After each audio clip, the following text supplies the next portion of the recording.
ఓం గం గణపతయే నమః. ఓం జ్ఞానానందమయం దేవం నిర్మలస్ఫటికాకృతిం ఆధారం సర్వ విద్యానాం శ్రీ హయగ్రీవముపాస్మహే. హయగ్రీవ అనుగ్రహ సిద్ధిరస్తు. వీక్షించేటటువంటి ప్రేక్షకులందరికీ కూడా ఈ యొక్క ఏప్రిల్ 14వ తేదీ నుండి మే 14వ తేదీ వరకు కూడా సూర్యనారాయణుడు అనగా మన యొక్క అంతరిక్ష భాషలో రవి, సూర్యుడు అనేటటువంటి పర్యాయ పదాలు ఉంటాయి. కాబట్టి ఈ సూర్య భగవానుడు మీనరాశిలో నుంచి మేషరాశిలోకి తన యొక్క ప్రవేశాన్ని కావిస్తూ ఉచ్చస్థితాన్ని కలిగినటువంటి 10 డిగ్రీల వరకు కూడా ఈ సూర్య భగవానుడు ఉచ్చస్థితిని కలిగి ఉంటాడు.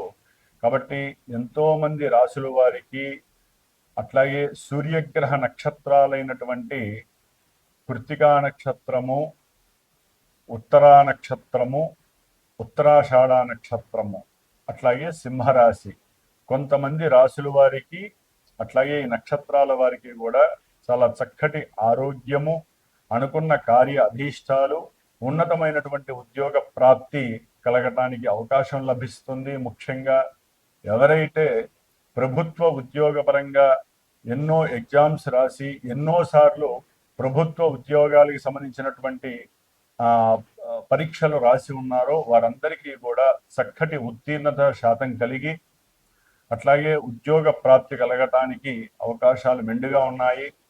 ముఖ్యంగా ఈ యొక్క నెలలో ఏప్రిల్ 14 నుంచి కూడా మే 14 వరకు గ్రహస్థితుల్ని గనక పరిశీలించినట్లయితే ముఖ్యంగా మాసవారి మేష సంక్రమణం, అంటే రవి ఒక రాశిలో నుంచి ఇంకొక రాశిలోకి ప్రవేశించినప్పుడు సంక్రమణం అంటారు.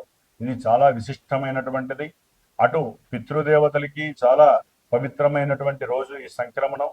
అట్లాగే ఈ యొక్క సూర్య భగవానుడు నెలకి కరెక్ట్గా ఒక్కొక్క డిగ్రీ చొప్పున రోజుకి 30 డిగ్రీలు కూడా పరిభ్రమిస్తూ 30 రోజుల్లో ఆయన మారేటటువంటి నక్షత్రాలని బట్టి వారి జాతక చక్రంలో ఎవరైతే రాసులు చూసుకుంటున్నారో వారి యొక్క జాతక చక్రంలో నడిచేటటువంటి దశలు, అంతర్దశలు, విదశల్ని బట్టి వారి యొక్క జన్మలగ్నాన్ని బట్టి ఈ సూర్య భగవానుడు ఎక్కడ ఉంటాడో ఆ యొక్క ఫలితాలని మనకి ఇప్పుడు ప్రసాదిస్తూ ఉంటాడు. మంచి కావచ్చు, చెడు కావచ్చు.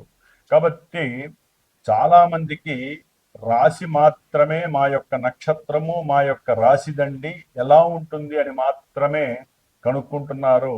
కానీ ఈవెంట్స్ వైజ్ కానివ్వండి, లేదా మీకు ఏదైనా ఇబ్బందులు కలుగుతున్నప్పుడు మీ జాతక పర్యవేక్షణని మీ మనసుకి నచ్చినటువంటి గురువు ద్వారా చక్కగా తెలుసుకొని ఎన్ని రోజులు, ఎన్ని నెలలు మేము జాగ్రత్తగా ఉండాలి, ఏ అంతర్దశల్లో మేము విద్యకు కానివ్వండి, ఉన్నత విదేశాలకు కానివ్వండి, లేకపోతే వివాహపరమైనటువంటి చర్యలు చేపట్టడానికి, ముఖ్యంగా ఎవరైనా సరే ఆరోగ్యపరంగా బాలేనప్పుడు ఆరోగ్యానికి ఏ ఫలితాలు, అంటే ఏ ఫలితాన్ని ఇచ్చేటటువంటి దేవతలను ఆరాధించాలి, అట్లాగే సంతానము కలగకపోవడానికి కారణం ఏంటి, ఇవన్నీ కూడా జన్మజాతకంలో మాత్రమే తెలుస్తాయి. రాశిని బట్టి కొంతవరకు మాత్రమే మనకి జాతక విశ్లేషణ పరంగా ఇక్కడ ప్రస్ఫుటమవుతాయే తప్ప డైరెక్ట్గా చంద్రుడు అనేటటువంటి వాడు మానసిక చర్యల్ని మాత్రమే సూచిస్తాడు, సూర్యుడు మాత్రమే ఆత్మని సూచిస్తూ ఉంటాడు. కాబట్టి జన్మజాతకం ప్రధానం. ముఖ్యంగా ఈ యొక్క నెలలో గ్రహాల యొక్క గోచార స్థితులను గనక మనం గమనించి ఉన్నట్లయితే గనక సూర్య భగవానుడు మేషరాశిలో ఏప్రిల్ 14 నుంచి మే 14 వరకు ఉంటాడు. అట్లాగే మాసగ్రహాలైనటువంటి శుక్ర భగవానుడు ఈ యొక్క మేషరాశిలో దాదాపుగా ఏప్రిల్ 19వ తేదీ వరకు ఉండి ఏప్రిల్ 19 నుంచి మరలా వచ్చే సంక్రమణం వరకు కూడా వృషభ రాశి తన యొక్క సొంత రాశిలో ఉండి చాలా చాలా మేలు కలిగిస్తాడు కొన్ని రాశుల వారికి. అట్లాగే బుధ మహారాజు, మరి ఈ బుధుడు దాదాపుగా 11వ తేదీ ఏప్రిల్ 11 వరకు కూడా కుంభరాశిలో ఉంటూ మీనరాశిలో దాదాపుగా ఈ యొక్క ఏప్రిల్ 11వ తేదీ నుండి కూడా చివరి వరకు ఉండే అవకాశం ఉంటుంది. కాబట్టి ఈ యొక్క శుక్ర భగవానుడు, బుధుడు, అట్లాగే రవి, ముఖ్యమైనటువంటి గ్రహము కుజుడు. ఈయన శనితో కలిసి మే 10వ తేదీ వరకు కూడా మీనరాశిలోనే సంచారం చేస్తూ ఉంటాడు. కొంచెం కొన్ని రాశుల వారు మాత్రము కుజుడు శని ఆపరేటింగ్ అయ్యేటటువంటి రాశి మీనరాశి కాబట్టి కొన్ని రాశుల వారు చాలా జాగ్రత్తగా ఉండాలి. ఏదేమైనప్పటికీ కూడా ఎవరైనా సరే వారి యొక్క జాతక పర్యవేక్షణతో పాటుగా ఈ యొక్క గోచారాన్ని చూసుకున్నప్పుడు మరి ఏ దేవతల్ని ఆరాధించాలి అనేటటువంటి విషయాన్ని తమ యొక్క గురువుల్ని చక్కగా కనుక్కొని విశదీకరించుకొని ఆ యొక్క దేవతా నామాలని కానీ స్తోత్రాలని కానీ అర్చనని కానీ పూజలు జపాలు హోమాదులు చేయించుకుంటే మాత్రమే వారి యొక్క కర్మ పరిపక్వత చెందుతుంది. అనుకున్న కార్యాలయంతో ముందుకు వెళ్ళటానికి అవకాశం ఉంటుంది. కాబట్టి సర్వే జనా సుఖినో భవంతు అనేటటువంటి నామాన్ని అందరూ ఆచరించండి. గో రక్షతి రక్షిత, గోవుల్ని రక్షించండి. వాటి ద్వారా కలిగేటటువంటి పాజిటివ్ ఎనర్జీస్ మన దేశాన్ని భూగోళాన్ని కాపాడుతూ ఉంటాయి. వృక్షో రక్షత రక్షిత, వృక్షాలని ఎవరూ కూడా ఛేదించకండి. వృక్షాలని సాధ్యమైనంత వరకు పెంపొందించుకోండి. ఎందుకంటే ఒక్కొక్కరి యొక్క జన్మ నక్షత్రాన్ని బట్టి ఒక్కొక్క వృక్షము ఉంటుంది, రాశుల్ని బట్టి వృక్షం ఉంటుంది. కాబట్టి ఆ వృక్షాలని పెంచితే గనక వారి యొక్క ఆయురారోగ్యాలు బాగుంటాయి. ఇట్లా ఎన్నో విషయాలు మన యొక్క జ్యోతిష్య శాస్త్రంలో నిక్షిప్తమై ఉన్నాయి. కాబట్టి మరి మేషరాశి నుంచి మీనరాశి వరకు, అట్లాగే అశ్విని నక్షత్రం నుంచి రేవతి నక్షత్రం వరకు ఎవరికి ఈ మాసాంతము సూర్య సంక్రమణం వలన మేషరాశిలో సంక్రమించినటువంటి ఈ యొక్క సూర్య సంక్రమణం వలన ఈ 4 గ్రహాలతో పాటుగా కుజుడు అట్లాగే గురుడు మిథున రాశిలోనే ఉంటాడు. అట్లాగే శని భగవానుడు మీనరాశిలో ఉంటాడు. కేతువు సొంత నక్షత్రంలో సింహరాశిలో ఉంటాడు.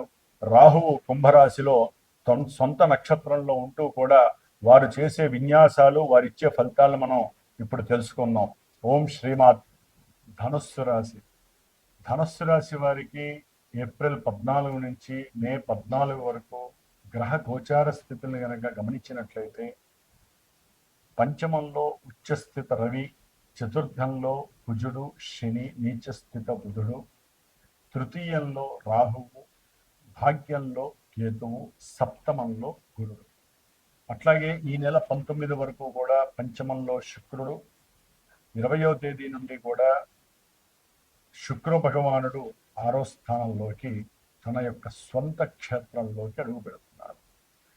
దీని వలన వీరికి ఈ యొక్క ధనుస్సు రాశి వారికి అనుకున్నటువంటి ప్రతి కార్యక్రమంలో గురుడు యొక్క అండదండల వలన వీరి యొక్క కార్య విజయాల యందు చక్కటి సాటిస్ఫాక్షన్ కలుగుతుంది, సంతృప్తి కలుగుతుంది.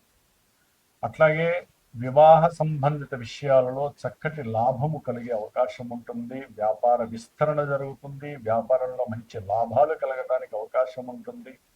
వీరు అనుకున్నటువంటి ప్రతి సంకల్పము కూడా విజయవంతంగా విజయకేతనం ఎగరవేసేటటువంటి పరిస్థితి గురుడితో పాటుగా రాహుకి కూడా ఉంది. అయితే వీరు చేయవలసిందల్లా ఒకటే, రాహు గురుడు యొక్క యాక్సిస్ అనేటటువంటిది నవమ పంచకాలు అవటం ద్వారా ఓం నమో భగవతే రుద్రాయ అనే మంత్రాన్ని ఆచరించటము, లేదా శివునికి పరమశివునికి చక్కగా రుద్రాభిషేకం ఆచరించటం. చతుర్థంలో ఉన్నటువంటి కుజుడు, నీచస్థిత బుధుడు, శని అంటే భార్యాభర్తల యొక్క ఆరోగ్య విషయంలో కానీ సంతానపరమైనటువంటి విషయాలలో కానీ ఏదైనా పెట్టుబడులు పెట్టేటటువంటి విషయాలు, అది గృహపరంగా కావచ్చు, వ్యాపారపరంగా కావచ్చు, లేదా ధనపరంగా ఏదైనా సరే బంధువులకి ఏదైనా ధనము సహాయంగా అడిగినప్పుడు ఇచ్చే విషయాల్లో కొంచెం జాగ్రత్తలు వహించండి. ఆపసోపాలు పడి కష్టపడి నష్టపడ్డా మళ్ళీ అవి తిరిగి వచ్చే పరిస్థితి అయితే ఉండకపోవచ్చు ధనుస్సు రాశి వారికి. కాబట్టి ఇచ్చేటప్పుడే ఒక నిమిషం ఆలోచించండి, లేకపోతే 2-3 రోజులు ఆలోచించండి, లేకపోతే లెవ్వని కటాగండిగా చెప్పేసేయండి. ధనం మాత్రం సహకారం చేయకండి, తిరిగి రాదు. అది గృహపరంగానా వారి యొక్క విద్యాపరంగానా అనేది తర్వాత విషయం. అట్లాగే కొంతమంది విద్యార్థులకి ఇది చాలా చాలా కష్టతరమైనటువంటి పరిస్థితి, ఎందుకంటే ఎగ్జామ్స్ కూడా జరుగుతున్నాయి కదా. అట్లాగే వాహనాల పరంగా ప్రయాణం చేసేటటువంటి ఎవరికైనా సరే ధనుస్సు రాశి వారికి కొంచెం ఇబ్బందికరమైనటువంటి ప్రమాదాలు జరగడానికి అవకాశాలు ఉన్నాయి, జాగ్రత్త. దాని వలన ఆర్థికంగా నష్టపోవడం కూడా జరుగుతోంది. ముఖ్యంగా ఎవరైనా సరే ప్రేమకి సంబంధించినటువంటి విషయాల యందు కనుక ఉన్నట్లయితే పెళ్లి చేసుకోవాలని వారికి కూడా కాస్త నెగిటివే కనిపిస్తోంది. కాబట్టి ఆ విషయాలలో కూడా వీరికి రాణింపు ఉండదు. ముఖ్యంగా ఏదైనా సరే ఉద్యోగ సంబంధిత విషయాలలో కంఫర్ట్నెస్ అనేటటువంటిది వీళ్ళకి తగ్గే అవకాశం ఉంటుంది. అసలు దేని మీద ఏ ఉద్యోగం చేయాలో తెలియదు, అసలు ఉద్యోగం ఉంటుందో ఉండదో తెలియదు. ఆ, ఇట్లా లేకపోతే అసలు ఈ ఉద్యోగంలో ఉంచుతారా వేరే దానికి ప్రమోట్ చేస్తారో తెలియదు. ఇట్లా కన్ఫ్యూజన్లో ఉండే పరిస్థితి కూడా ఉంటుంది. చేసేటటువంటి ప్రయాణాల మీద ఇష్టం ఉంటుంది కానీ తెలియని భయం కూడా రాహు కేతు ఇస్తూ ఉంటాడు. వీరు సంకల్పంతో ఏదైతే ధైర్యంతో సాహసంతో విక్రమంతో వీరికి ఉన్నటువంటి తెలివితేటలతో నేను ఈ పని చేస్తే జరుగుతుంది అనుకుంటే ధనము చక్కగా వస్తుంది. కొంతమంది గృహ కట్టడానికి సంబంధించి కానీ వాహనాలు కానీ భూముల పరంగా కానీ లావాదేవీలు చేసేటటువంటి వ్యాపారస్తులు కానీ లేకపోతే మామూలు వాళ్ళు కానీ ఏదైనా చేయదలుచుకుంటే కనుక కొంచెం ఆలోచించి చేసుకోండి. ఈ 3 గ్రహాలకి జపశాంతి చేసుకోండి.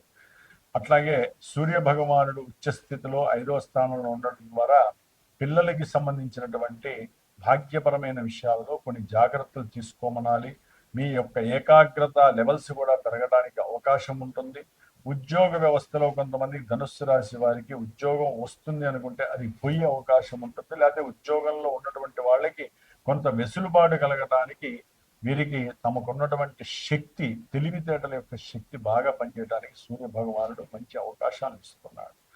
అట్లాగే శుక్ర భగవానుడు ఎప్పుడైతే 20వ తారీఖు నుంచి 6లోకి వస్తాడో భార్యాభర్తల మధ్య ధనపరమైనటువంటి కుటుంబ బంధువుల పరమైనటువంటి విషయాలతో గురించి మాట్లాడుకొని సమస్యలు ఉధృతమవుతాయి. చివరికి వీరికి అనుకూలమైనటువంటి సంసార జీవితం కూడా కొనసాగే పరిస్థితి ఉండదు.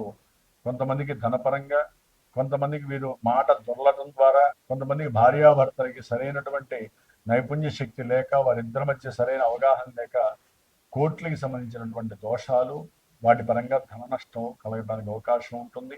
అప్పు చేసి గృహ ఉపకరణాలు కొనేటటువంటి పరిస్థితులు కూడా ధనుస్సు రాశి వారికి కనిపిస్తోంది. ఏదేమైనప్పటికీ గ్రహస్థితి కొంచెం ప్రతికూలంగా ఉంది. ఒక గురుడు మాత్రమే అనుకూలంగా ఉన్నాడు కాబట్టి సాధ్యంతరకు మిగతా గ్రహాలన్నిటికీ జపతపాదులు చేయించుకోండి. లేకపోతే నవగ్రహ పాశుపత రుద్ర హోమాన్ని కానీ అభిషేకాన్ని కానీ చేయించుకోండి. అన్నిటికన్నా ముఖ్య విషయం ఏంటంటే జన్మజాతకంలో వారికంటూ నడుస్తున్న దశలేంటి, అంతర్దశలేంటి, వాటి ఆధారంగా మాత్రమే గోచారం మనకి ప్రతిబింబిస్తుంది. కాబట్టి అసలు వారి యొక్క జన్మజాతకంలో ఏ విధమైనటువంటి లగ్నం ఉంది చాలా మందికి తెలియట్లేదు. జన్మ రాసే మా లగ్నం లేకపోతే మా జీవితమే ఇది అనుకుంటున్నారు. ఇది కాదు. జన్మజాతకం అనేటటువంటిది లగ్నము ఆధారితంగా నడిచేటటువంటి దశ అంతర్దశలు. కాబట్టి వాటిని అనుసంధానం చేస్తూ గోచారంలో మీకు శుభాలు జరుగుతాయా, మంచి విద్య ఉందా, వివాహం ఉందా, సంతాన యోగం ఉందా, ఇలాంటివి తెలుసుకునే అవకాశం మాత్రము జాతకం నుంచి మాత్రమే మంచి ఈవెంట్స్ని ప్రసాదిస్తుంది.